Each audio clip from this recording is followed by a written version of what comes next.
Glória a Deus. Então tá todo mundo bem? Amém. Então aí tá bom. Glória a Deus. Vamos dar seguimento a mais uma série, a supremacia de Cristo. Nosso estudo, nossa exegese em cima da carta aos Hebreus. Amém? Todo mundo sendo edificado? Amém. Então, hoje no capítulo 3 de Hebreus. Semana passada o pastor trouxe para nós Hebreus 3. A gente conseguiu ver todos os versículos, né? Isso foi bom. Rápido, rasteiro e eficaz. Amém, pastor? Semana passada nós vimos um misto de informações que basicamente apontam para um único objetivo: a superioridade de Cristo sobre a lei. É muito claro que nós temos a revelação dessa verdade, porém o povo daquela época, embora iluminado pela revelação de Cristo, estava caindo nos mesmos erros dos seus antepassados. Muito parecido conosco, né, irmãos? Em poucas palavras, o povo estava endurecendo seu coração contra Cristo, porque a lei não se encaixava nessa nova dispensação. Pelo menos não se encaixava da forma que eles queriam, né? O texto nos alerta aos perigos da desobediência e as consequências da incredulidade. E aqui eu até ressaltei algo que o pastor usou e ficou muito bem colocado, né? Ele trouxe a responsabilidade para nós. O Espírito Santo, através da vida dele, trouxe a responsabilidade para nós, né, irmãos? Para que a gente não viva mais incoerente, para que a gente não viva mais errante, e uns aos outros dando força, né? Porque é isso aí que é evangelho, um apoiando o outro, um chorando no ombro do outro. Amém? Hoje no capítulo 4 nós vamos continuar falando da superioridade de Cristo, e que nele existe um descanso perfeito, no qual a maioria de nós talvez desconheça, ou nem se ouviu falar. E aqui não vamos falar do descanso físico, né? Como em muitas doutrinas é pregado. Um dia, uma doutrina, uma veste. É um descanso eterno. É algo divino, não da nossa parte, mas da parte do Senhor. Amém? Então eu oro para que os irmãos criem expectativa em cima, não da palavra do pastor Igor, mas da palavra do Senhor. Você cria expectativa quando lê a Bíblia? Eu tento criar. Dizer que não é fácil. É a mesma coisa sempre, né? A gente tem que orar para que se renove, para que a revelação do Senhor ela se renove. A gente tem que criar expectativa, irmãos. Não porque tem um homem aqui em cima falando, porque está acontecendo um louvor bacana. Obrigado, pastor, eu já estava ficando tonto. Para que a palavra do Senhor se renove dentro de nós, amém? Abre aí comigo em Hebreus capítulo 4. De primeiro momento nós vamos ler do 1 ao 3. Visto que nos foi deixada a promessa de entrarmos no descanso de Deus, temamos que algum de vocês pense que tenha falhado. Pois as boas novas foram pregadas também a nós, tanto quanto a eles, mas a mensagem que eles ouviram de nada lhes valeu, pois não foi acompanhada de fé por aqueles que a ouviram. Pois nós, os que cremos, é que entramos naquele descanso, conforme Deus disse: assim jurei na minha ira, jamais entrarão no meu descanso, embora as suas obras estivessem concluídas desde a criação do mundo. Queridos, aqui antes de tudo a gente precisa esmiuçar a palavra descanso, né? O que significa descanso? Segundo o nosso dicionário, descanso é literalmente descansar, ou seja, repousar, folgar, pausar. No grego, descanso significa, eu sou ruim de português, né? Imagina grego, catapause, que significa basicamente isso: descanso, pausa, freio. Já em hebraico, como nós não temos a língua correta, né, para seguir, mas o mais aproximado seria o Shabá, que traduzindo para nós viraria o sábado, mas que quer dizer descanso, mas não é um descanso qualquer. Nós vamos ver mais à frente o que quer dizer. Imagina um cenário, irmãos. Estava havendo uma reconversão ao judaísmo naquele tempo. No capítulo passado nós vimos que o autor traça um paralelo do Antigo para o Novo Testamento. E aqui logo de cara a gente já tem que desfazer uma das maiores heresias do nosso dia. Só prego no Novo Testamento. Só prego no Novo Testamento. Irmãos, isso não existe. Não tem como entender o novo se nós não pregarmos o velho. Porque o velho está todo o tempo apontando para o novo, que é Cristo. Inclusive essa semana eu conversava lá com o pastor e nós falávamos, né? Onde é que começa o Novo Testamento? A maioria de nós tem a ilusão de que começa ali em Mateus, mas começa em Atos 2. O Novo Testamento começa em Atos 2. Após a morte de Jesus, ressurreição, descida do Espírito Santo. É ali que começa. E é ali que começa a testificar todas as coisas do Antigo Testamento no Novo. Amém, irmãos? Bem claro até aqui? Amém. Então, precisamos traçar um paralelo do Antigo para o Novo Testamento, exortando aqueles que porventura estavam questionando as palavras de Cristo, como se fossem menos verdadeiras do que as palavras de Moisés. Isso gerou uma falta de fé e um endurecimento de coração. Logo nos primeiros versos deste capítulo, o autor continua trazendo uma exortação, mas uma exortação com amor, a fim de estimular o negligente e incentivar aquele que está desanimado. Essa noite coube a minha missão. Eu quero estimular a igreja, aquele que está desanimado, aquele que tem se sentido negligente. Não que eu seja melhor do que alguém, tá, irmãos? Mas fiquem atentos, ouçam a palavra, para que a gente possa sair daqui fortalecido para a honra e glória do Senhor Jesus. E aqui eu vou falar o tema da mensagem.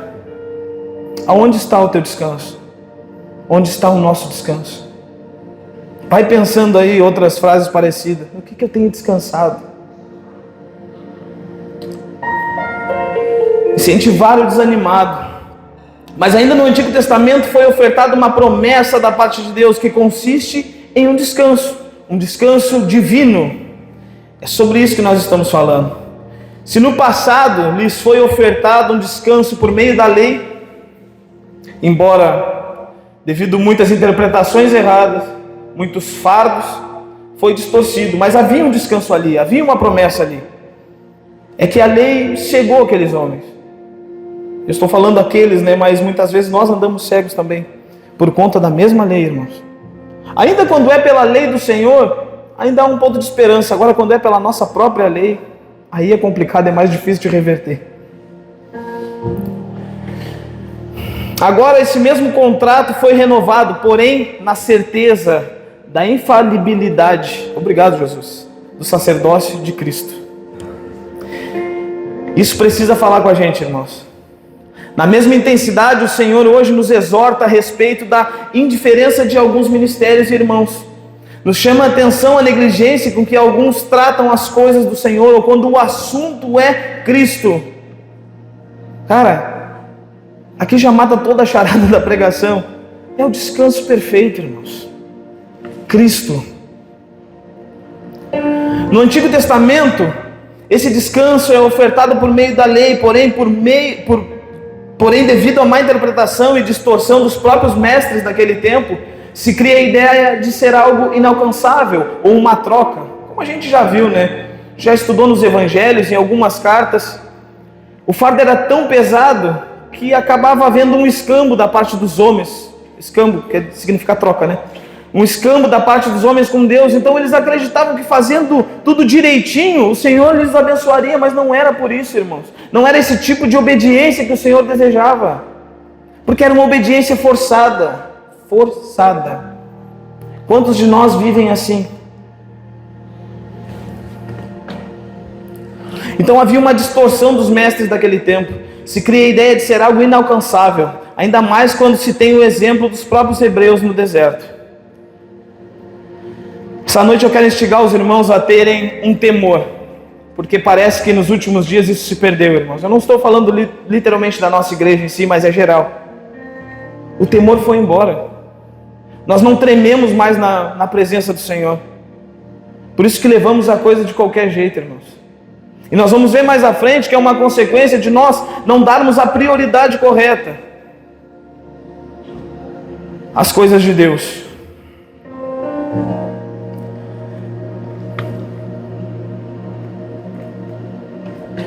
Quero instigar os irmãos a terem um temor sadio e maduro em relação a esse assunto, para que possamos juntos crescer e partilhar desse descanso, adentrar nesse descanso, irmãos. O texto que lemos agora aponta para algumas pessoas que estavam se desviando por causa da incredulidade.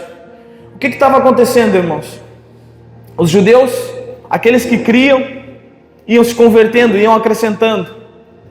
Só que à medida que eles começavam a olhar o paralelo que era feito com as palavras de Cristo, com a lei, eles achavam que a lei era muito mais fácil de se cumprir. Porque é isso, irmãos. Eu sempre falo que a graça ela se torna muito mais pesada. Hoje a gente vive no tempo da graça. Eu vou falar mais à frente sobre isso. Tudo pode? Não é assim, irmãos. Acaba se tornando muito maior a métrica com que o Senhor nos mede. E aqui eu não estou falando de pastores, de líderes, porque nós não podemos ter esse controle. Esse controle está nas mãos única e exclusivamente do nosso Senhor.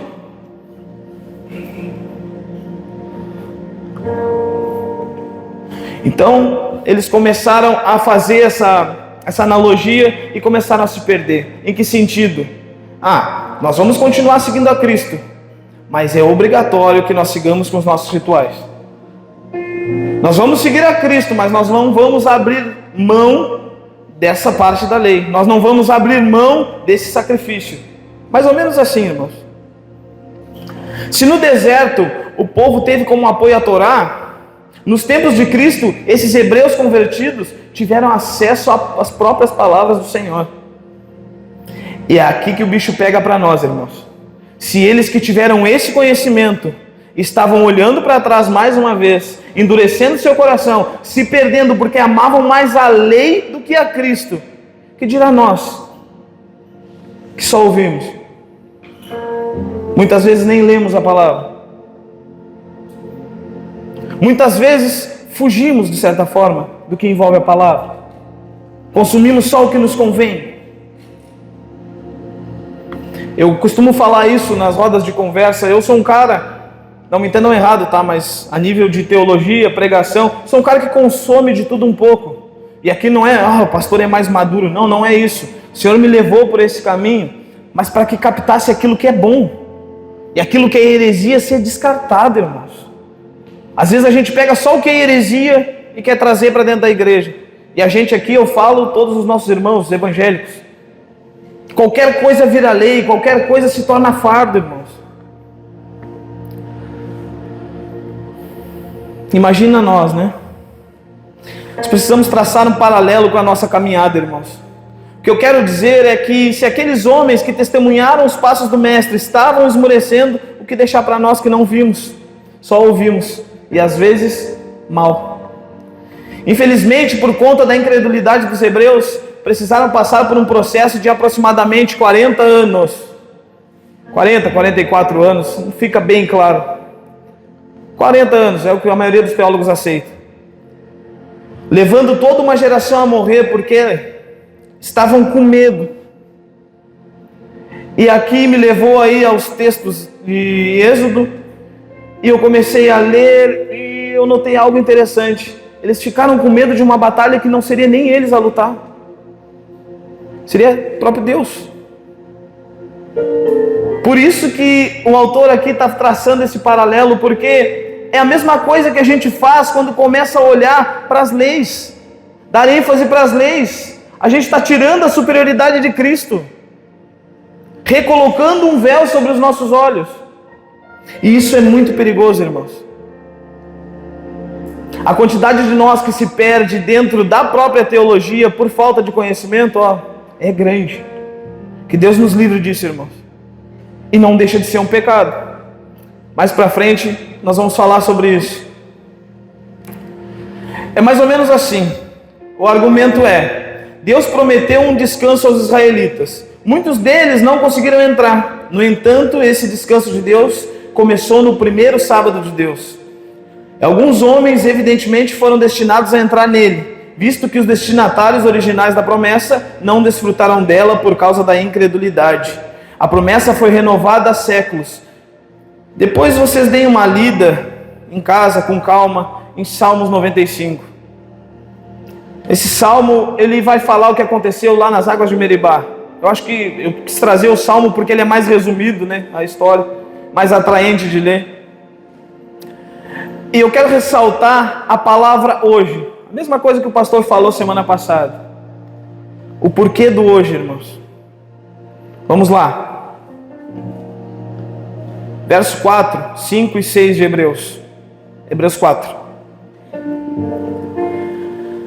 Pois em certo lugar, ele falou sobre o sétimo dia, nestas palavras: no sétimo dia, Deus descansou de toda a obra que realizara.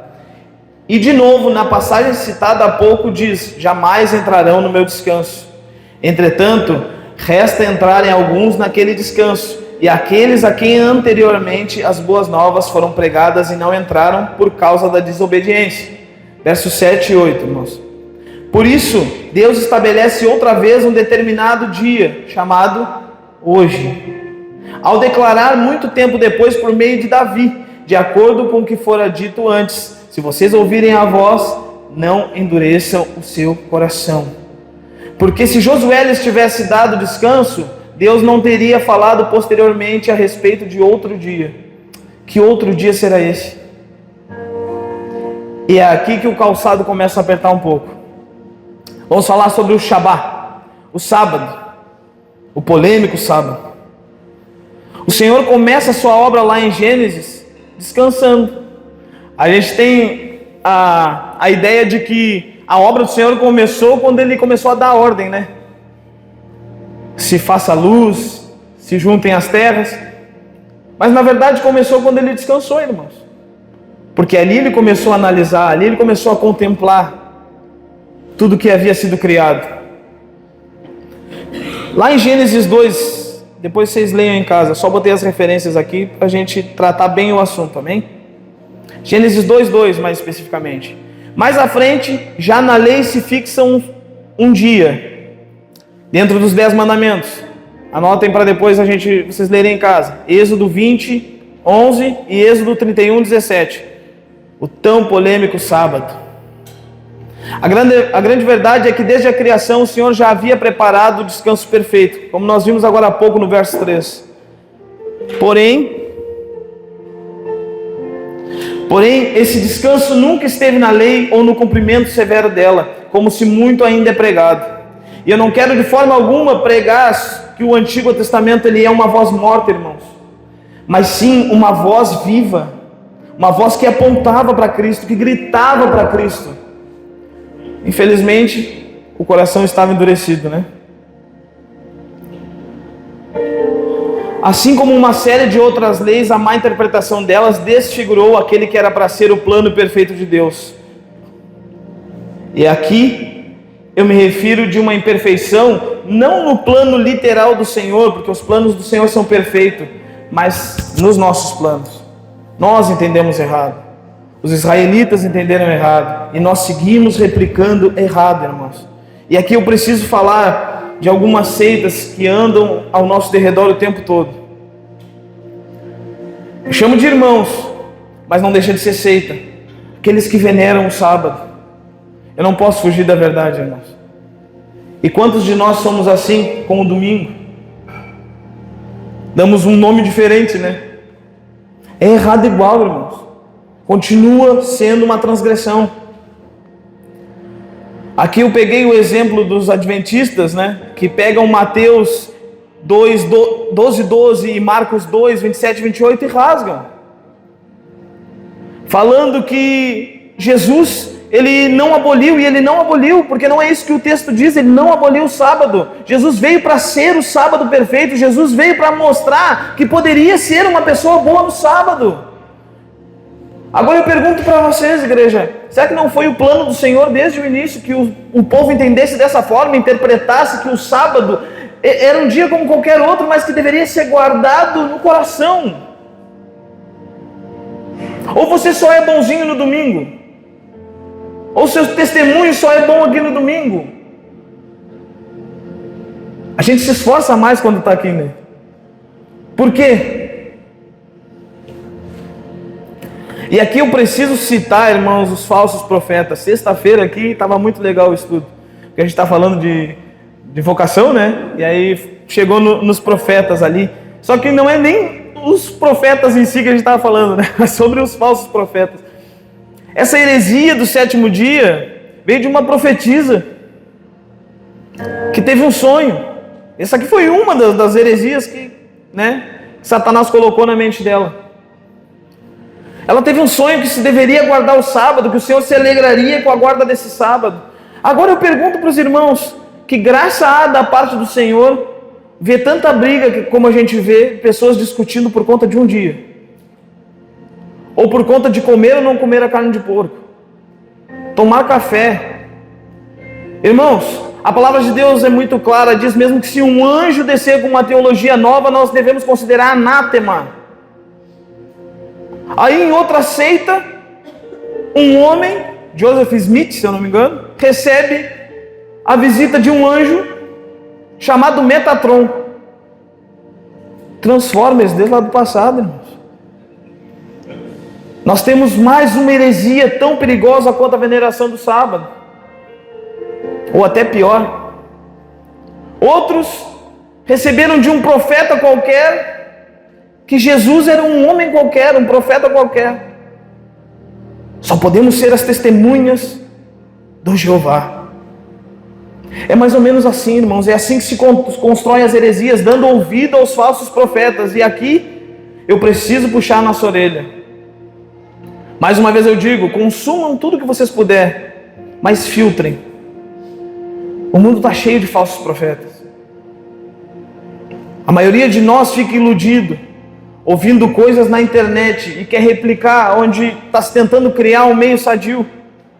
E aí não funciona, irmãos. Aí pastor desaponta, aí irmão desaponta. Vocês estão entendendo a gravidade que é?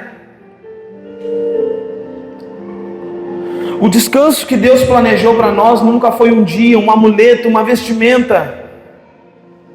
O descanso que o Senhor preparou para nós é uma pessoa. O descanso que o Senhor preparou para nós é a pessoa de Jesus Cristo.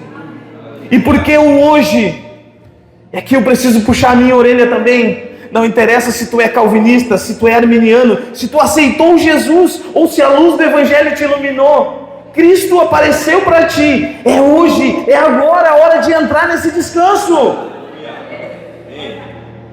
Eu não dependo de uma oferta alçada, de um dízimo poderoso. Eu não dependo de uma campanha.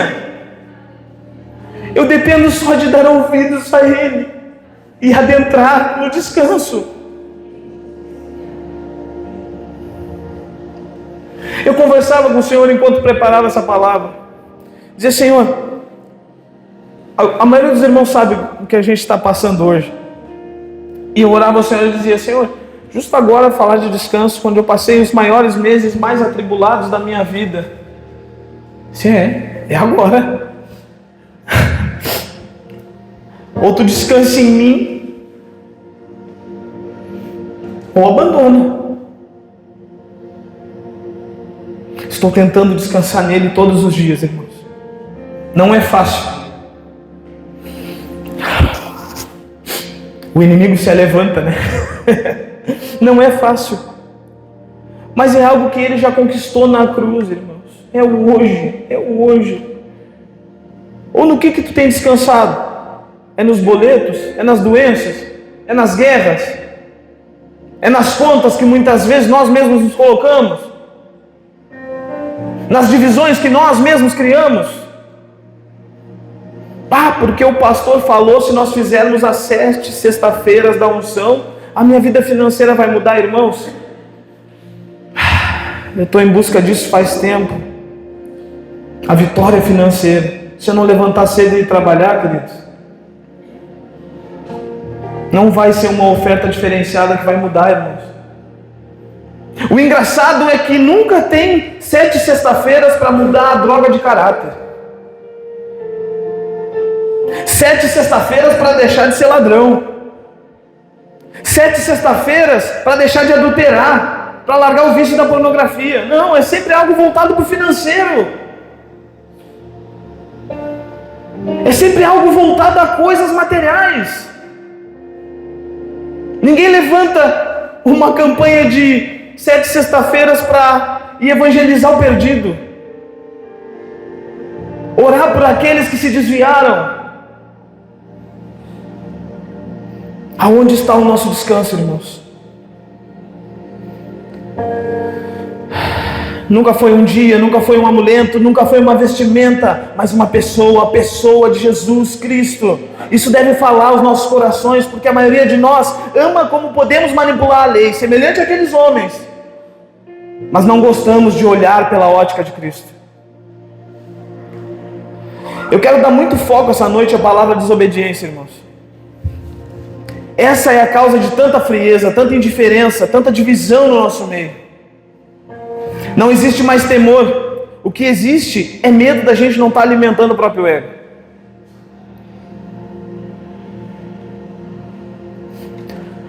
A palavra é muito clara. O povo seguiu se desviando e deixando a fé se apagar, porque foi... A palavra é muito clara. O povo seguiu se desviando e deixando a fé se apagar. Por isso que foi necessário o Senhor reafirmar de tempos em tempos a promessa do descanso. Nós podemos pegar o Antigo Testamento, várias e várias vezes o Senhor prometendo esse descanso. Eu achei que eu tinha colocado aqui a referência, mas nós vamos ver em Deuteronômio. Essa aí pega, né? Nós vamos ver em Juízes o Senhor reafirmando. Nós vamos ver os profetas falando desse descanso. Todos eles apontando para Cristo, nosso Senhor, nosso Salvador. Ainda assim, mesmo o Senhor não permitindo a entrada daquele povo na terra prometida, eles tiveram um gostinho. Josué 18:1, lá na divisão das terras conquistadas em Siló. E assim é conosco, irmãos. Para quem não pegou, Josué 18:1, depois lê. Assim é conosco. A promessa, ela não foi só renovada. Para nós ela é palpável. Para nós ela é a soberania de Cristo. Para nós, é a cruz. Não é um tratado, não é uma simples palavra lançada, é uma realidade, irmãos. É uma realidade.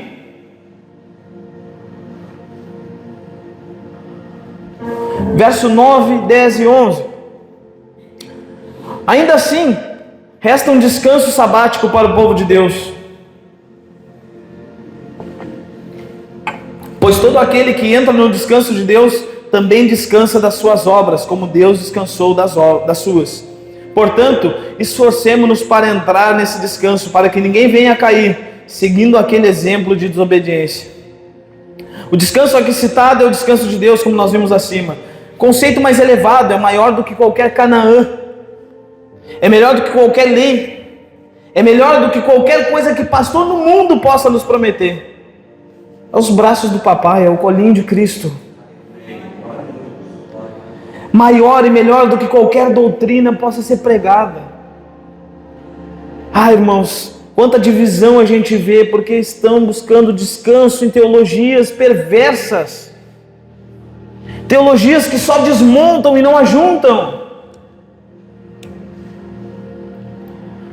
Eu tenho muita dificuldade, queridos. Muita dificuldade em acreditar nisso.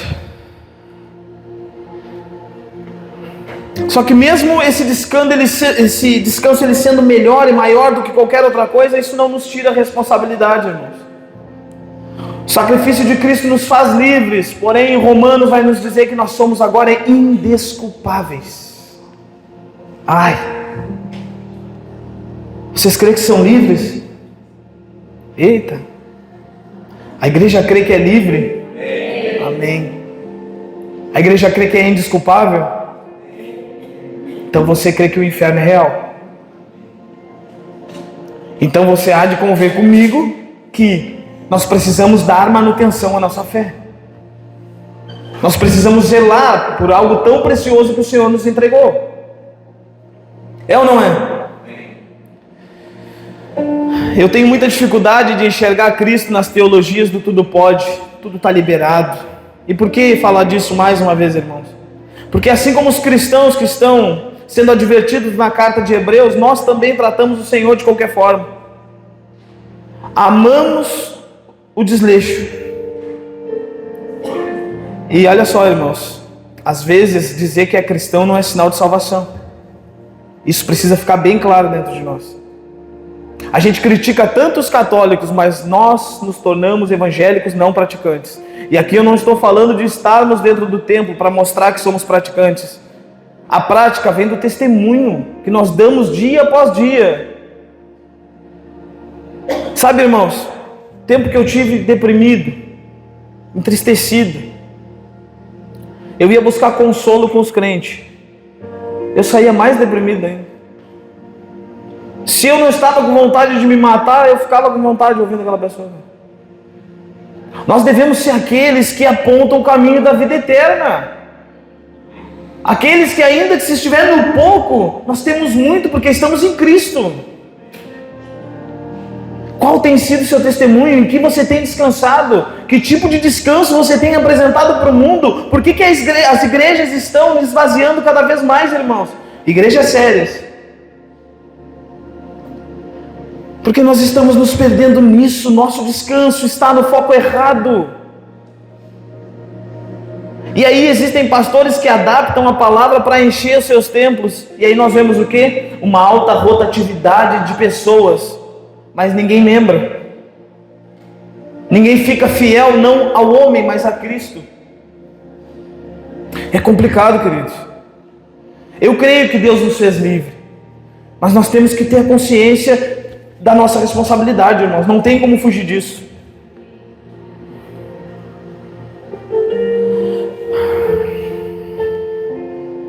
Isso precisa ficar bem claro nos nossos corações. É necessário que haja manutenção da nossa vida de fé. É necessário que haja obras para manter a fé ativa. E principalmente, comunhão. Mais uma vez vamos falar de comunhão. Aqui nós temos um período bacana de comunhão. Amém? Que não dá 2 horas de culto, né, pastor? 2 horas. Mas é pouco. É pouco demais. Não tem que estar aqui 24 horas. Mas manter a comunhão uns com os outros. Pastor, mas a gente se reúne toda semana na nossa casa. Não tem problema nenhum. Mas qual tem sido o assunto? Tem edificado? Ou não?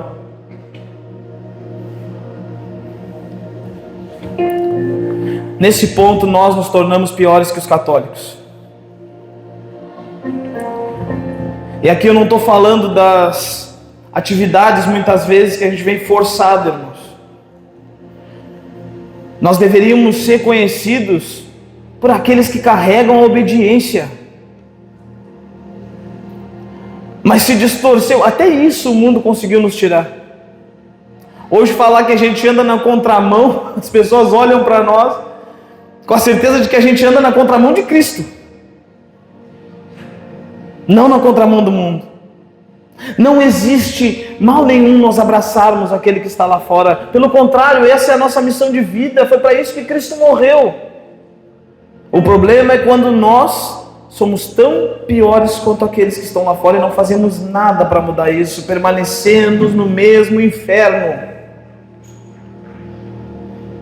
E aí é passo de fé, irmãos. Não tem como fugir disso. Deveríamos ser conhecidos pela nossa obediência, não pela falta dela. Por isso que cada vez mais vemos os irmãos parando. Meus amados, se obedecer é um fardo. Olha para o irmão que está do teu lado aí. Diga para ele, se obedecer é um fardo, talvez você esteja adorando Jesus errado. Em toda a Bíblia eu não consigo enxergar alguém que viveu mais em obediência do que Cristo. Nós somos a imagem e semelhança do papai, mas eu sou duro de obedecer. Eu nasci assim e vou morrer assim, e vai para o inferno assim, porque não se converteu, porque não foi encontrado, ou porque não aceitou Jesus, dane-se. Da mesma forma, irmãos, misericórdia, que tenhamos mais obediência, porque quanto mais obedecermos, mais perto do descanso do Todo-Poderoso nós estaremos. Eu não consigo imaginar Cristo dizendo assim para Deus: espera só um pouquinho aí, cara, agora não dá, tu vai me matar agora, vai permitir que me matem agora? Não, tá brincando comigo. Tá, vamos pegar um exemplo mais humano, os apóstolos. Senhor, se for da tua vontade, assim, tira esse espinho da cara. Olha, Paulo, isso aí é para trabalhar o teu coração. Aí eu estou te aperfeiçoando. É assim que acontece conosco, irmãos. Precisamos andar em obediência. Quanto mais obediente nós estivermos, mais perto do Senhor nós estamos. Já no verso 10 está apontando para você e eu, e aqui eu vou citar novamente o título da mensagem. Onde está o nosso descanso? Vamos ler novamente o verso 10. Pois todo aquele que entra no descanso de Deus, também descansa suas obras, como Deus descansou nas suas. Nós temos obras para descansar? Pastor, a palavra de Deus diz que as obras não importam. Amém. Dá para interpretar das duas formas. Mas um cristão remido, lavado pelo sangue do Cordeiro, ele entende que as obras são necessárias. Para salvação, pastor? Não, não é para salvação. Para atrair mais e mais pessoas.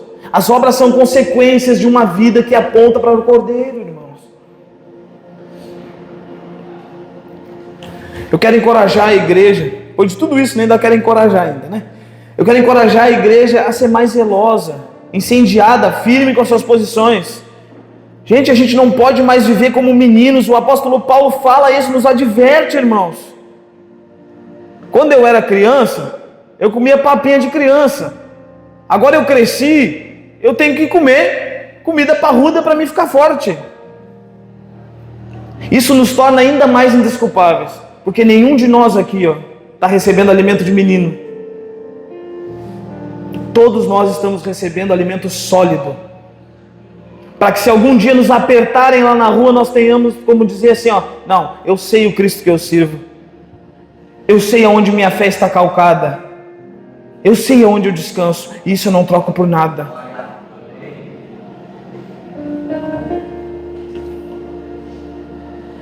Nós não podemos nos alegrar quando algum dos irmãos cai, irmãos. Isso deve ser de tremendo incômodo. Às vezes festejamos quando no nosso meio há alguns abates. Irmãos, está errado.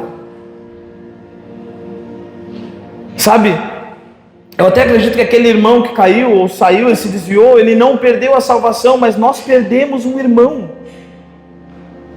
Um pedaço de nós se foi. Se você não se incomoda com isso, você nunca amou aquela pessoa. E amar não é dizer o que a pessoa quer ouvir. Não é amar da forma que a pessoa quer ser amada. Eu não consigo ver em toda a Bíblia a maior forma de amor do que Deus com seu Filho. E olha a forma como Ele o amou.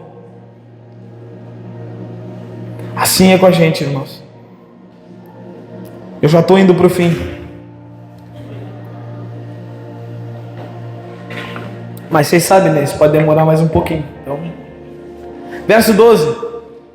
Pois a palavra de Deus é viva e eficaz, e ainda é mais afiada do que qualquer espada de 2 gumes. Ela penetra ao ponto de dividir alma e espírito, juntas e medulas, e julga os pensamentos e intenções do coração. Nada em toda a criação está oculto aos olhos de Deus. Tudo está descoberto e exposto diante dos olhos daquele a quem havemos de prestar contas. Aqui vai mais uma pergunta à igreja. Enquanto eu preparava isso, me deu uma facada. A quem que a gente está enganando? Ou melhor, quem a gente acha que está enganando? Você e eu conseguimos enganar as pessoas, enganar o pastor, mas nós não conseguimos enganar Deus, porque ninguém foge do crivo de Deus, irmãos.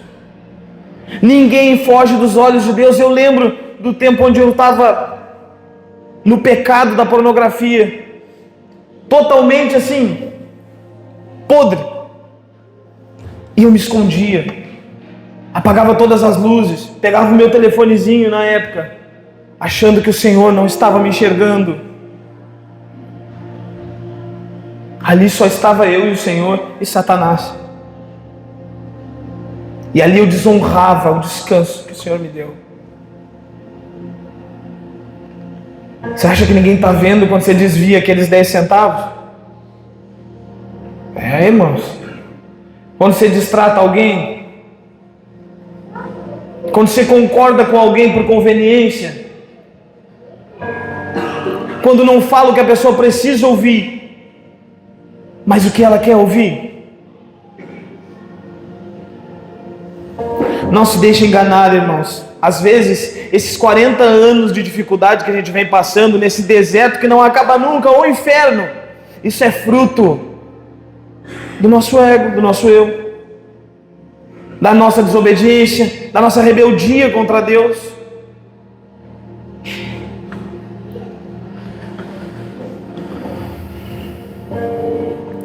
É fruto de desobediência. Essa distância do descanso é rebeldia contra Deus. Na primeira aparição de Moisés, após a sarça ardente, o povo de Deus já sabia que aquela geração, ou melhor, logo a aparição de Moisés, após a sarça ardente ao povo, Deus já sabia que aquela geração não descansaria. Por isso que ele mandou Moisés com sinais e poder, porque eles não iam crer. Deus viu graça em Moisés, se apresentou para ele na sarça, mas se os israelitas tivessem visto, provavelmente eles tentariam apagar a sarça na paulada, porque não vinha de um homem. Mas era um tempo de ignorância, era um tempo onde o faraó os oprimia, era um tempo onde tudo que eles tinham para comer era melão e cebola, se eu não me engano. Um tempo onde eles eram manipulados. Hoje nós temos a dádiva de não viver nesse tempo, mas continuamos aceitando, porque nos é conveniente. A ignorância salva vidas, não é verdade? Tem outro ditado também que diz que tudo que para manter o povo quieto é pão e circo, comida e piada. E aí a gente vê tanto ministério e falcatrua cheio, né? Tanta seita aí botando gente para fora. Por isso Deus manda Moisés com sinais e poder. Da mesma forma Cristo, quando vem aos judeus, Cristo vem com a palavra, vem com poder, e da mesma forma eles não acreditam. Da mesma forma conosco. Deus sabe que o maior sabotador da nossa fé, aqui é muito legal, a gente atribui a quem? Satanás, né? Como é que o pastor fala? Cabeça de guidum, mochila de criança. É uma desgraça arrumar mochila de criança. Vocês já tentaram já se achar em bolsa de mulher? Satanás, irmãos. A gente atribui a Satanás. O maior sabotador da nossa fé somos nós mesmos. Sabe quem é o maior inimigo da nossa conversão? Nós mesmos. Ah, pastor, mas a palavra é isso, a palavra é aquilo, interprete como quiser. Você não abre a sua Bíblia porque não quer, não é porque Satanás está te segurando a mão. Você escolhe olhar pornografia porque quer. Não é porque Satanás está pegando seu dedinho e botando ali. Agora, ele dá os meios. Nós damos os fins. Ficou bem claro, irmãos?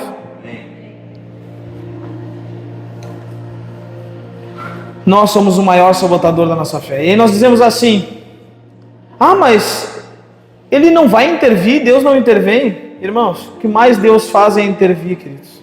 A gente que não percebe, porque os nossos olhos não estão fixos em Cristo, porque não amamos a pessoa de Cristo. Quer ver uma coisa? Nós nos preocupamos tanto com a segunda vinda de Cristo, é ou não é? Ah, isso nos aflige, né? E por que o hoje não nos aflige? Se a palavra de Deus diz que vai ser como um ladrão, nós não sabemos, pode ser agora.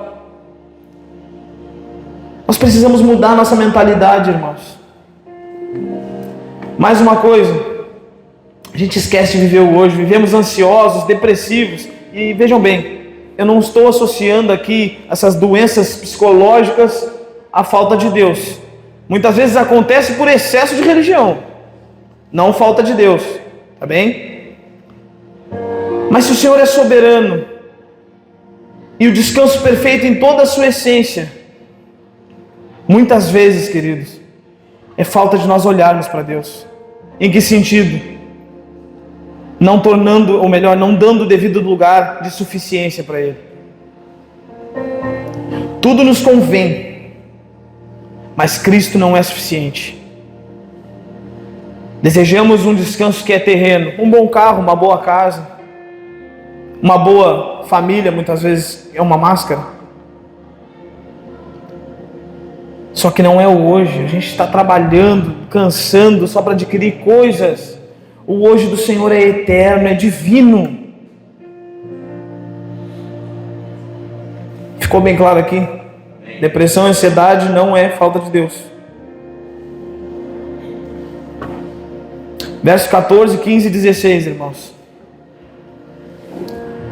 Portanto, visto que temos um grande sumo sacerdote que adentrou aos céus, Jesus, o Filho de Deus, apeguemo-nos com toda a firmeza à fé que professamos. Pois não temos um sumo sacerdote que não possa compadecer-se das suas fraquezas, das nossas fraquezas, mas sim alguém que, como nós, passou por todo tipo de tentação, porém, sem pecado. Assim sendo, aproximemo-nos do trono da graça com toda a confiança, a fim de recebermos misericórdia e encontrarmos graça que nos ajude no momento da necessidade. Esses versículos nos deram a resposta, nos deram a chave. Ainda existe uma rota de fuga, irmãos. Não espere mais, comece hoje. Nós não somos mais órfãos. Foi cantado hoje aqui. Não foi nem combinado, né? Tampouco estamos abandonados, pelo contrário. A perfeição se doou por mim e por você. Cara, isso precisa impactar a gente.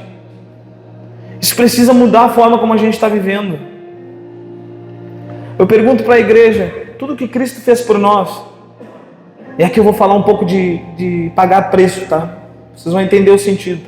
Mas tudo que Cristo fez por nós, no seu sacrifício, no seu testemunho, nas palavras que ficaram, não parece justo a gente pelo menos abrir mão da podridão que a gente é por Ele? É desse sacrifício que eu estou falando.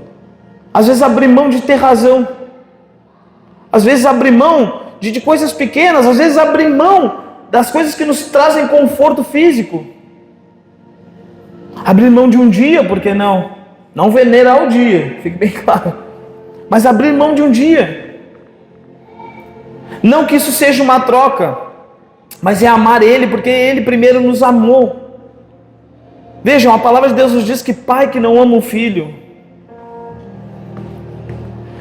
Amados, precisamos alinhar muitas coisas em nossa caminhada. A palavra hoje foi basicamente um estímulo a confiar em Deus em todas as situações. E minha oração é e tem sido que nos mantenhamos obedientes, firmes, cientes das nossas responsabilidades, cheios de temor e tremor diante do Senhor. Que a nossa preocupação venha a ser, eu adoro essa frase, o quão perto a gente está do Senhor. Tem até um pregador que fala sobre isso, um pregador do passado, né, que fala sobre estar tão perto do Senhor que ele não vai conseguir ver os outros irmãos lá. Mais ou menos nesse contexto. Que essa seja a nossa maior preocupação. Sejamos diligentes com a nossa fé. Que de forma alguma venhamos cair como os hebreus caíram no passado. Estavam repetindo o erro novamente. Que o nosso zelo seja tão grande com a obra que sejamos conhecidos pelo bom testemunho e não como aqueles que amam deuses, que idolatram amuletos, aqueles que amam dinheiro, aqueles que veneram um dia, a fim de que sejamos semelhança de Cristo e que venhamos descansar nele, porque esse descanso, queridos, esse descanso é o pote de ouro no fim do arco-íris. Esse descanso que o Senhor nos dá, esse hoje da parte de Deus, é o nosso galardão, é o nosso grande prêmio.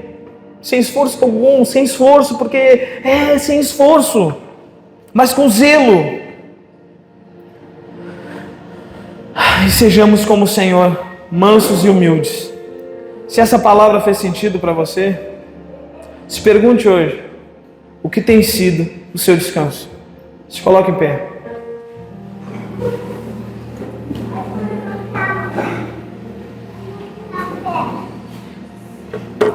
Abre comigo aí em Salmo 121. Agora é mais meia hora de pé.